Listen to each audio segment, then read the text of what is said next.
سلامونه د کندوز رادیو درنو اوریدونکو ستړي مشي دا وخت مو په خیر پام وړم د کندوز رادیو څخه د دې سات تازه او مهم وروستي خبرونه ده نن چهارشنبه د لیندیا د قوس د میاشتې 14مه د 2023 میلادي کال د ډسمبر د میاشتې 4 منټي سره سمون لري روانه خبري کړي درته زه سر احمد سایل وړاندې کوم خو په سر کې هم د سو مهمو خبرونو سره ټکی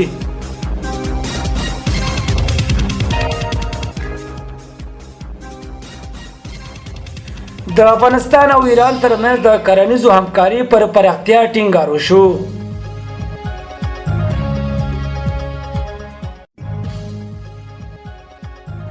د افغانستان او ترکمنستان په سرحدي سیمه کې لنډ مهاله بندر جوړیږي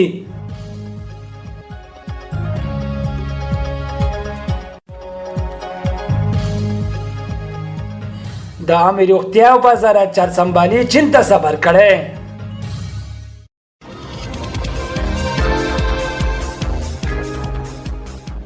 او د ملګرو ملتونو چارواکي وایي چې غزه کې د جګړې پیل راهیسې تر دې مهاله 341 مرستندویه کارکوونکي وژل شوي دي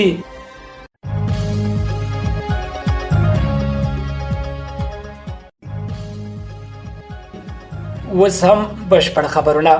د افغانستان او ایران ترمنځ د کرنیزو همکاري پر پراختیا ټینګار وشو د کرنې اوبو لګولو مالدارۍ وزارت مسلکي معین مولوي صدر اعظم عثماني د ایران د کرنې جهاد وزارت د کرنې له معین سره کتلي دي د کرنې اوبو لګولو او مالدارۍ وزارت د معلوماتو له مخې په دې کتنه کې دواړه لوري د تجربو شریکولو ظرفیت لوړولو او د کرنیزو محصولاتو د سوداګرۍ د پیاوړتیا په اړه خبرې کړي او د کرنیزو برخو پر دوه اړخیزو همکاریو ټینګار کړی دی هیره د نیوي چې د هیواد د کرنې وزارت د کرنې او مالدارۍ معین مولوي صدر اعظم عثماني په مشرۍ او پلاوی د ایران په بلنه د دغه هیواد د اوبو او خاورې پروژو په برخه کې د ظرفیتونو وړتیاو او له ټکنالوژي په ځانګړې توګه د اوبو لګولو د پرمختللو چارو د لیدلو په موخه یاد هیواد ته سفر کړی دی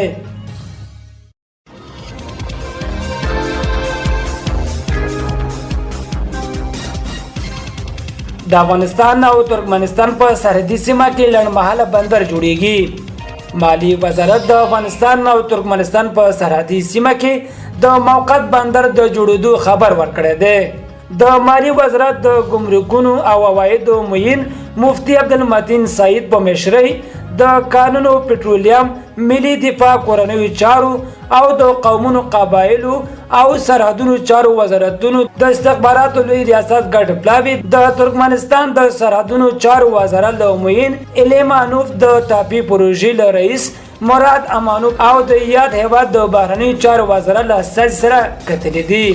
د مالی وزارت په استقبال شوي خبرپاڼه کې راغلي چې په دې کتنه کې دواړه لوري د ټاپي پروژې لپاره د افغانستان خاورې ته د تخنیکي کارکونکو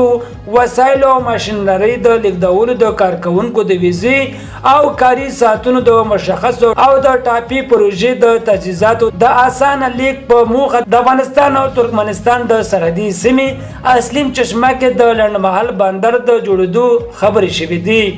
افغان پلاوی د ټاپي پروژې د عملي کولو بشپړ ډاډ ورکړی او په سرحدي سیمه کې د کارکونکو د تګ راتګ د وسایلو او ماشینرۍ لیک او د کاري د رسمي وخت په اړه د ترکمنستان لوري ته وړاندیزونه د تایید وړ بللي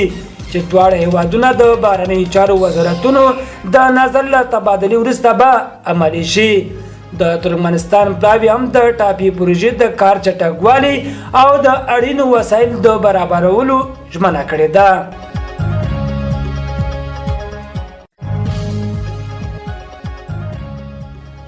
د افغانستان روغتیا وزارت چارسنبالي چین ته سفر کړي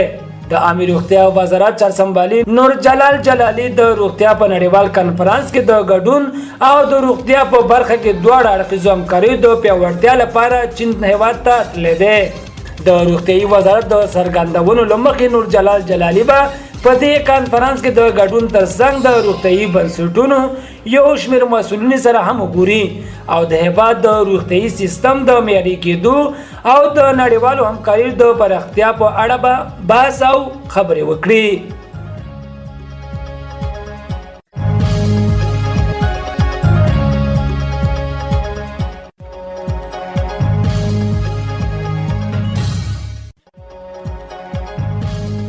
او د ملګري ملتونو چارواکي وایي چې غزه کې د جګړې پیل راهیسې تر دې مهاله 301 مرستندویه کارکوونکي وژل شوي دي. دا کسان د تیر کال د اکتوبر میاشتې له اومې راهیسې وژل شوي دي. د ملګرو ملتونو د سرمنشي انټینیو ګوتریش ویان سټیفان دوجاریک ویلي چې د جګړې له پیل راهیسې غزه کې د بشري مرستو د وژل شوي کارکوونکو شمیر 301 کسان ته لوړ شوی دی. نوموړي دغه څرګندونې په یوې خبري ناسته کې کړې دي. هغه وویل زموږ بشري شریکان هم خبرداری ورکوي چې د پوځي ځمکني عملیاتو د ملکي سیمو د بمبارۍ او د ناچاو د مهماتو د شتون له امله د خوړو ځایي سیستمونه ویجاړ شوي دي.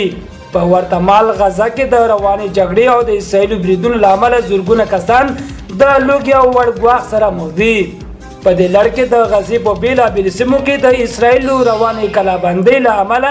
ګڼ شمېر کسان د خوړو، اوبو، روغتیايي او نورو خدمتونو له نشتون سره مخ شوي دي. درنو اورېدونکو په خبري غړۍ کې راټول شوي مطالب همدومره ول. تر بلې خبري غړۍ